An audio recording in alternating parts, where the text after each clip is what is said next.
Have you ever had that feeling that if something happens several times in a row, the next time it is bound to do the opposite?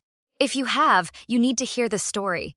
Our protagonist is a man named Lin, a brilliant programmer with a highly logical mind and a keen sense for numbers. He disliked trading stocks too slow. He played in the futures market, a world of financial derivatives where you can use immense leverage every day. He stared intently at the price chart for crude oil futures, trying to find a foolproof pattern, and he actually found one. He discovered a rule. Whenever the price of oil fell for 3 consecutive days on the 4th day, there was a 90% probability that it would rebound and rise. He tested this rule against historical data and found that, for the past few years, it was as reliable as a clock.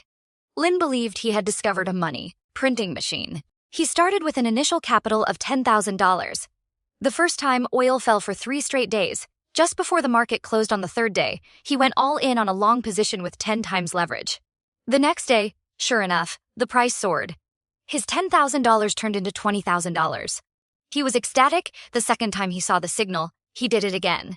$20,000 became $40,000. By sticking to his infallible rule and using progressively higher leverage in just 1 month, his account grew from $10,000 to $10 million.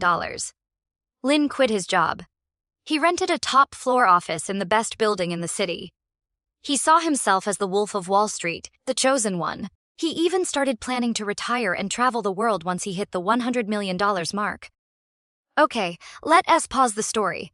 Our brains are about to be hijacked by an extremely dangerous mental trap. In psychology, this trap is called the GAMBLER'S FALLACY. What is the GAMBLER'S FALLACY? Let me give you the simplest example. We re-flipping a coin and it comes up heads 10 times in a row. Now I ask you, on the next flip, what is more likely, heads or tails? You'd probably blurt out, tails of course. After 10 heads, it is due for a tails. Congratulations, you've just fallen into the trap. The truth is, the probability of the next flip being heads or tails is still exactly 50/50ths. The root of this fallacy is our brain's mistaken tendency to treat independent events as if they are interconnected. A coin has no memory. It doesn't remember that the last 10 flips were heads. Every single toss is a brand new independent game. The gamblers in a casino who stare at the display, see the banker win 10 times in a row, and then bet the farm on the player are the most devout followers of this fallacy. Our world is full of these kinds of events that seem related, but are in fact completely independent. And this GAMBLER'S fallacy bug is deeply embedded in the software of all our brains. It tricks us into believing that luck is a balancing force, that bad luck must be followed by good luck, and that a continuous decline must be followed by a rebound. Now, let us return to Lin's story. In the 2nd week after he made his $10 million, the signal he dreamed of appeared again. The price of crude oil once more fell for 3 consecutive days. To Lin, this wasn't a risk, it was the printing machine descending from the heavens. This, he thought, was the legendary battle that would let him reach his small goal of $100 million. He not only bet the entire $10 million in his account, but also borrowed another $20 million from various sources, using the highest leverage he could possibly find. He was going to achieve a lifetime of wealth in a single day. The 4th day's market opened. The price did not rebound as it had countless times before. It moved sideways for a moment, and then it began a new, more ferocious plunge. His account was instantly wiped out by a margin call.